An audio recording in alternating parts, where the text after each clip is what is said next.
To enable or disable mobile data on a Nothing Phone 4a or 4a Pro, first of all, we need to go to Settings.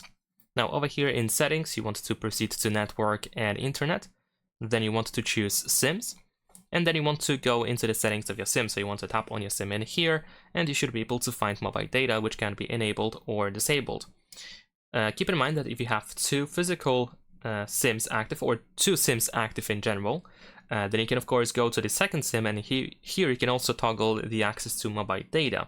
And in that case, if you use two SIMs, here in the menu of SIMs, you have the primary SIM section where we have mobile data, so you can choose whichever SIM should be used for mobile data.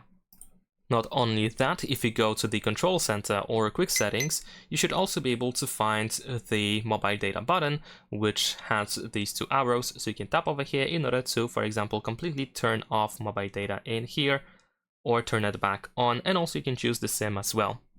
So that's pretty much it. Leave a like and subscribe.